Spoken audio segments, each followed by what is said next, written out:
Şimdi romantik bir tatil rotası nerede olur diye sorsak hepiniz birçok cevap kafanıza düşünürsünüz. İşte Paris diyen olabilir, Venedik diyen olabilir, Roma diyen çıkabilir ama muhtemelen bu soruya Almanya cevabını verecek yoktur herhalde. Zira bizim de aklımıza hayatta gelmezdi Almanya.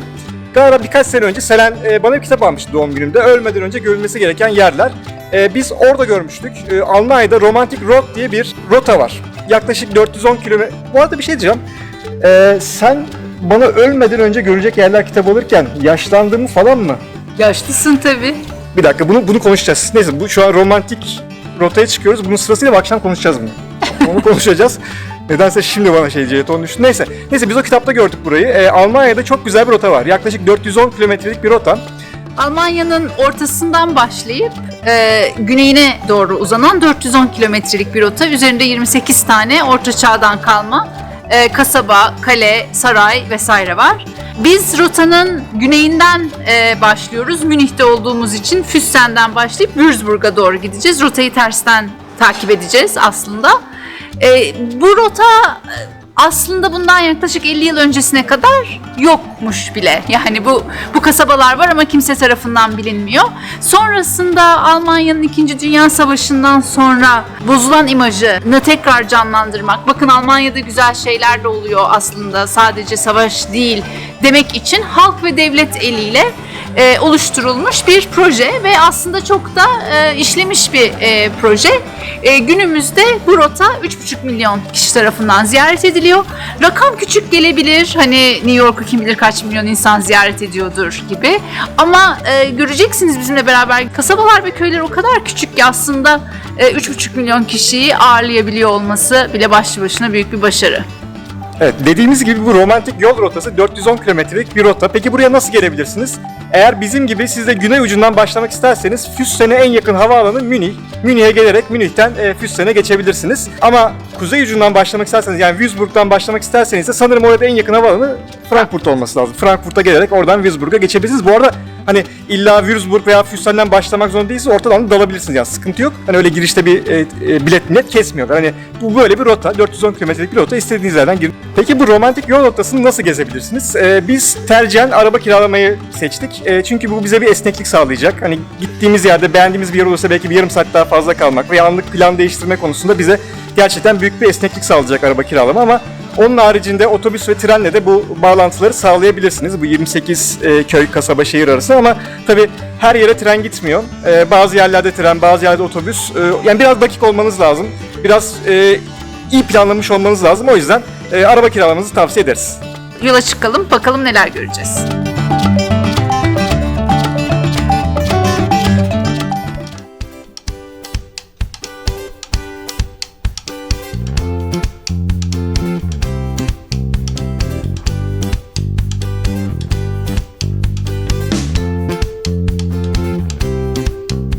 Romantik yol rotamızın ilk günündeyiz. Münih'ten yola çıktık. Füssen'e doğru devam ediyoruz. Yolda bir kasabada mola verdik. Oberammergau'dayız. Burası en az ismi kadar enteresan bir yer. Çünkü burası resmen bir açık hava müzesi gibi. Buradaki birçok evin duvarı böyle tablo gibi fresklerle süslenmiş. Hani her ev ayrı bir sanat eseri. Genelde dini motifler var. Bazı evlerde ise bazı masallar resmedilmiş. İşte Kırmızı Başlıklı Kız, Hansel ve Gretel, işte Bremen mızıkacıları gibi.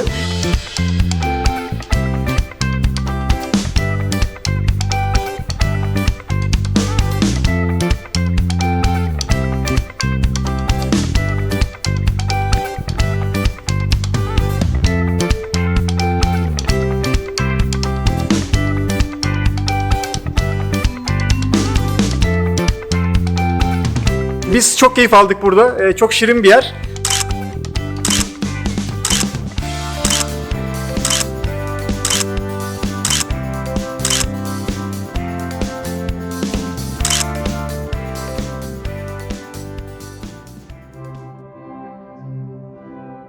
Oberammergau'ya arabayla girdiğinizde ilk karşınıza çıkacak binalardan biri de Aziz Peter ve Paul Kilisesi olacak.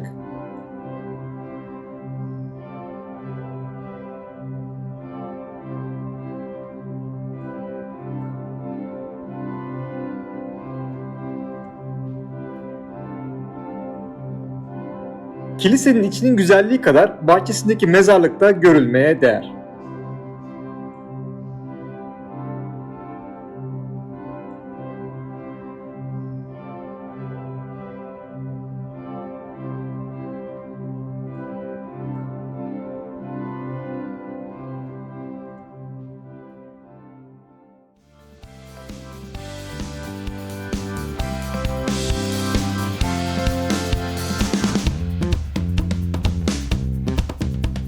Oberamer Gauda ahşap oymacılığı çok meşhur.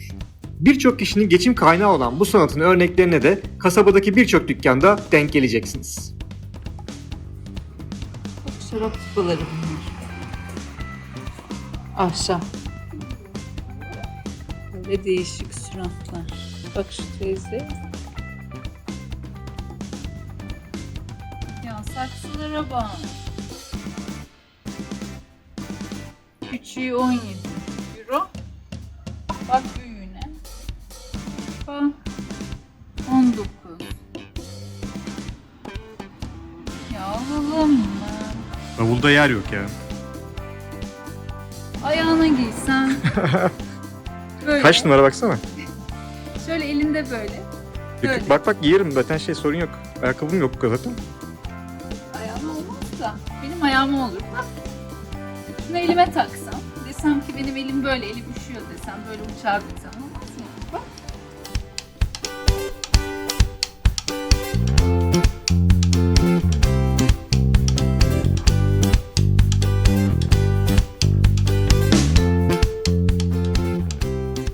Oberamer Gau'ya yaklaşık 4 kilometre mesafede bir manastır var. Etel Manastırı. Şu an buradayız.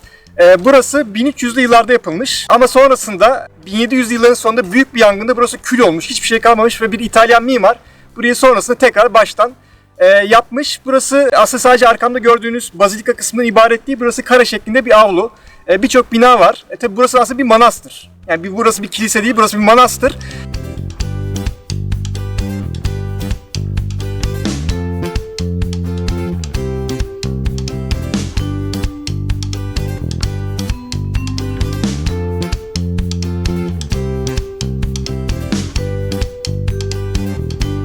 Her manastırda olduğu gibi burada da bira üretiliyor. Şu arka tarafta bir bira üretim tesisleri var.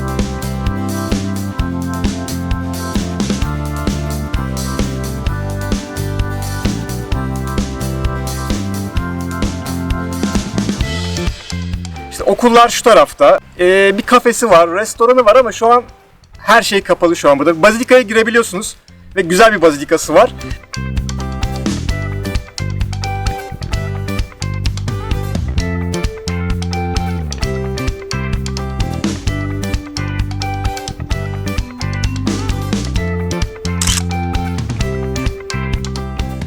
Burada açık olan tek şey gift shop, hediyelikçi eşya dükkanı. Zaten papaz da oradaydı, kasada duruyordu. İşte kapitalizmin gücü. Hani koskoca papaz orada, adam üzüldüm, para üstü falan veriyordu yani.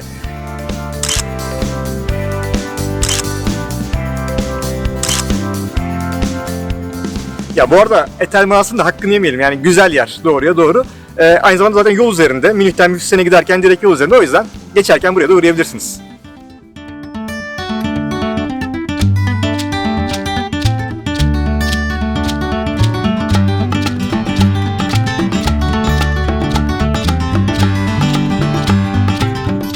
Evet, Füssen'e geldik. Otelimize yerleştik. Birazdan Füssen şehir merkezine doğru gezintiye çıkacağız.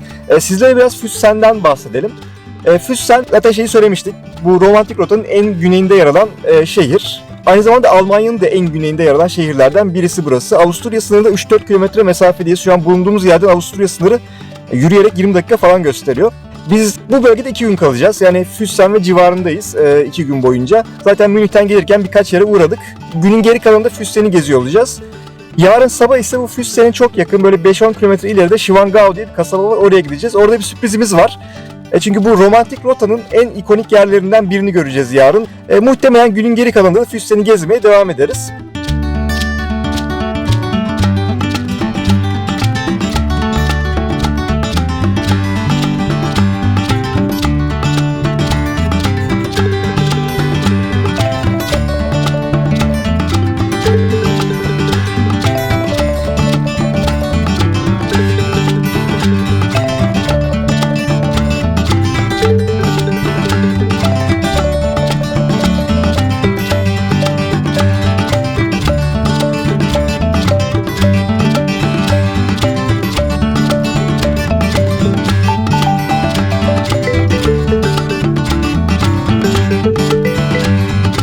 Füssen'de kısa bir mola verdik. Biraz dinleniyoruz, kahvemizi içiyoruz. Bu sırada size biraz Füssen'de gezilecek yerlerden bahsedelim. Öncelikle Füssen'in Eskişehir merkezi çok güzel, çok şirin sokaklara sahip. Bayağı bir sokaklarında yürüdük. Onun dışında diğer görülmesi gereken yer çok saçma oldu çünkü zaten görmemeniz mümkün değil. Kocaman bir kalesi var. Füssen Kalesi'ni göreceksiniz burada. Onun dışında bir de bu şehrin eski koruyucusu Aziz Magnus'un adını taşıyan bir bazilika ve bir manastır var. Saint Monk Bazilikası ve Saint Monk Manastırı. Onları da burada zaten Füssen'de göreceksiniz. Bir de Leh Irmağı var hemen Eskişehir'in altında. Orası da gayet güzeldi. Muhtemelen zaten akşam yemeğimiz için o taraflara bir yere bakarız.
Bu arada şeyi söylemeyi unuttuk. Biz bu romantik yol rotasına bir hafta vakit ayırdık. Füssen ve civarında 2 gün buralardayız ama sonrasında kuzeye doğru yola çıkacağız, devam edeceğiz. Bu romantik yol rotasında kaç gün, kaç hafta ayırmak lazım? Bu tamamen sizin ne kadar çok yer görmek istediğinizle alakalı bir konu. Biz bir hafta kalacağız ve toplamda 13-14 tane şehir, kasaba görmeyi hedefliyoruz. Aslında iddialı bir hedef. Her gün en az 2 yerde olmamız gerekecek. Ama altımızda araba olduğu için biraz daha esneyiz tabii ki. Planlar değişebilir ilerleyen günlerde ama biz bir hafta ayırdık. Zaten turumuz bittiğinde bir değerlendirme yaparız.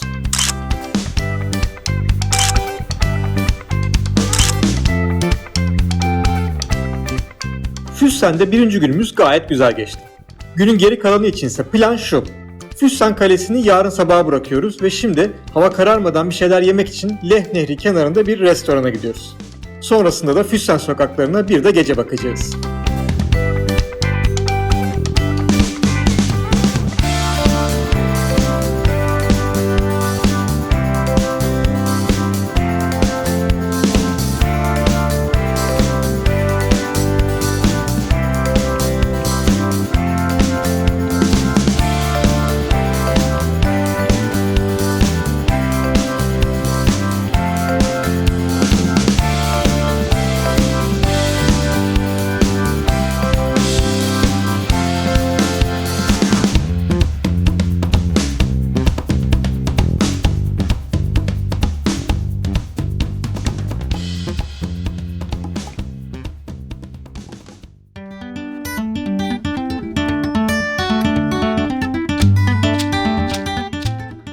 Sabah 7.30 Füssen'den ayrılmak üzereyiz. Gözler döndü akıyor.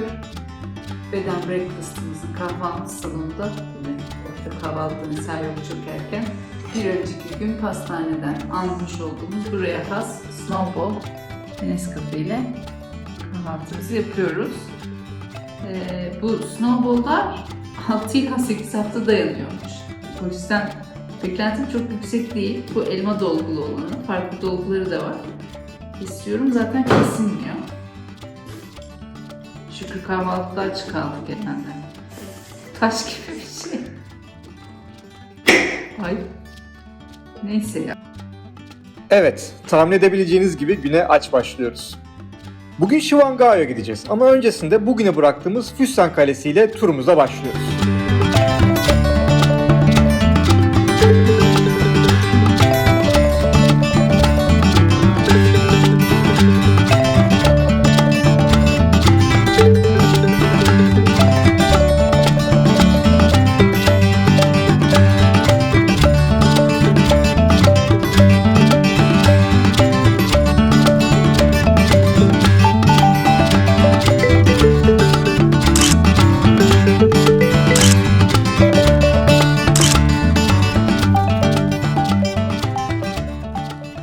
Hayırdır Selam, boynun bükük.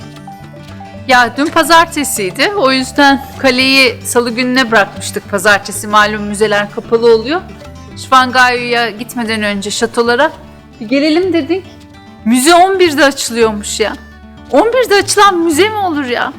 Turist dediğin erken kalkar, yola dökülür. Bunlar keyif peşinde. Saat 10.25, müze kapalı.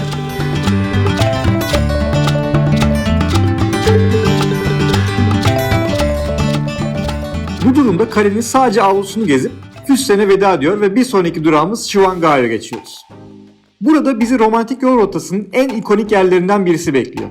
Biz de ilk olarak tabii ki orasıyla Neuschwanstein Şatosu'yla başlıyoruz.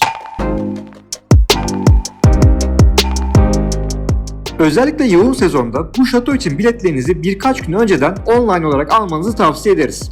Yoksa şatoya sadece bu şekilde uzaktan bakmak durumunda kalabilirsiniz.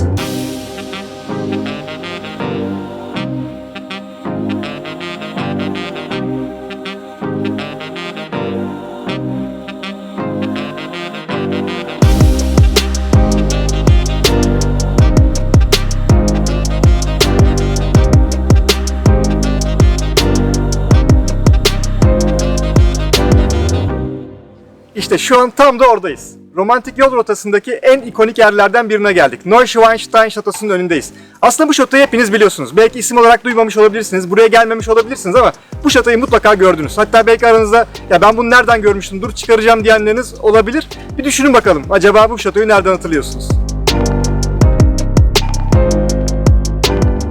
Walt Disney'in logosunu bilirsiniz. Orada bir şato görseli var. Yani çok ikonik bir logodur, herkes bilir. İşte o logodaki şato, bu arkamda görmüş olduğunuz şatodan ilham alınarak, esinlenerek hazırlanmış bir logo. Aslında biraz yumuşatarak söyledim, yani bayağı alıp aynı şatoyu kullanmışlar. Burası gerçekten çok etkileyici bir yer. Hani bazı yerler, bazı anlar vardır, hani kelimeler kifayetsiz kalır. Şu an tam da öyle bir yerdeyiz. Bu anın keyfini çıkarıyoruz.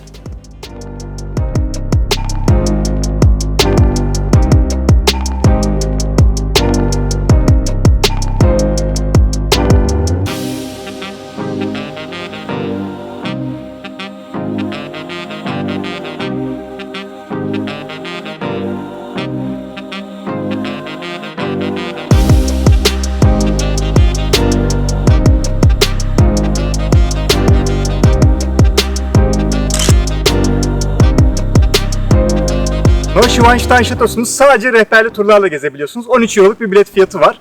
İçeride maalesef fotoğraf ve video çekimine izin verilmiyordu. O yüzden o kısımları paylaşamıyoruz ama içerisi de en az dışı kadar etkileyici, onu söyleyebiliriz. Şato tabii bayağı yukarıda. Dolayısıyla o bilet ofisinin oradan yukarıya çıkmanın 3 tane yolu var. Otobüs, bir yürüyüş rotası var, bir de at arabalarıyla sizi yukarı çıkarıyorlar. Tabii biz at arabası kısmını çok tasnif etmediğimiz için onu eledik ama çıkışı otobüsle yaptık. 10 dakika sürüyor takriben. İnişi de yürüyüş rotası üzerinden yapıyoruz. Bu da yaklaşık 40 dakika sürecekmiş. Böylece ikisini de deneyimlemiş olacağız.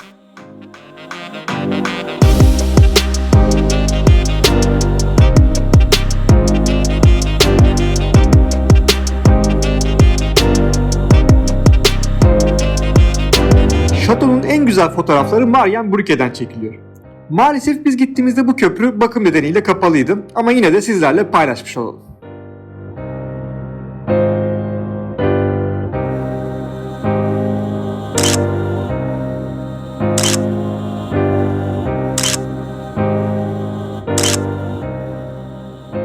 Neuschwanstein Şatosu'ndan çıktık. O şatoyu yaptıran 2. Ludwig'in babası 2. Maximilian'ın şatosu olan Hohenschwangau Şatosu'na gidiyoruz. Yürüyüş rotamızda bir de Alpse Gölü vardı. Onun üzerinden yürüyerek gidelim dedik. Böyle biraz daha doğayla iyice buluşalım diye. Göle aslında yazın yüzmek için geliniyormuş. Kışın göl donunca paten yapılıyormuş. Mevsim itibariyle şu an ikisi de yapılmıyor. Bakacağız.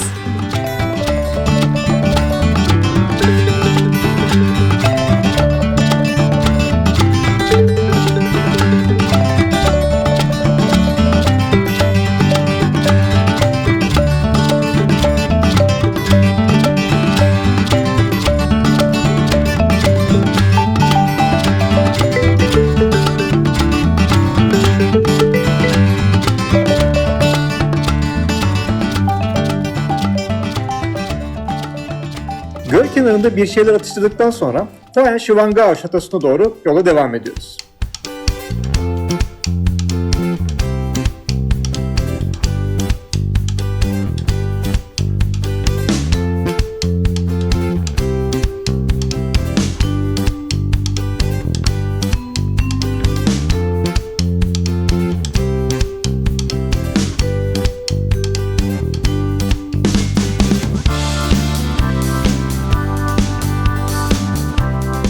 ...1830'lu yıllarda yaptırılmış olan bu şato, kraliyet ailesinin yazları geçirmek ve avlanmak amaçlı kullandığı bir yer olmuş.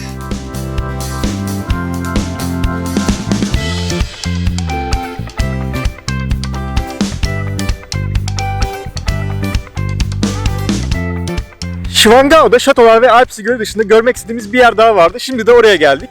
Bu şatoların yer aldığı Alp Dağları'nın eteklerinde tek başına böyle etrafında hiçbir şey olmadan duran bir kilise var. Aziz Koloman Kilisesi. Burası bize gerçekten o İzlanda'daki kiliseleri hatırlattı. İzlanda'da böyle tek başına duran birçok kilise görmüştük. Belki mimari olarak değil ama sizlere verdiği o hissiyat, atmosfer olarak biz çok benzettik onlara. Mesela bir Budir Kilisesi vardı İzlanda'da. Biraz oraları hatırladık burayı görünce. Aziz Koloman Kilisesi'nin önündeyiz. İsmi nereden geliyor derseniz Haçlı Seferleri döneminde tam da burada öldürülen bir keşiş varmış Koloman adında. Bu kiliseye de onun adını vermişler.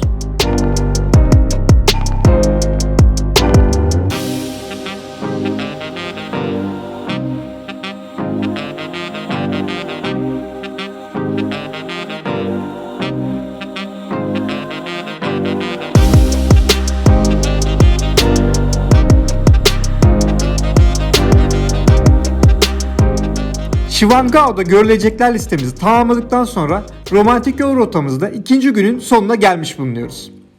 Bir hafta sürecek bu rotamızda bizi daha birçok macera bekliyor. Yeni bölümleri kaçırmamak için Maps and Bags kanalımıza abone olmayı unutmayın. Maps and Bags Romantik Yol 2. bölümde görüşmek üzere.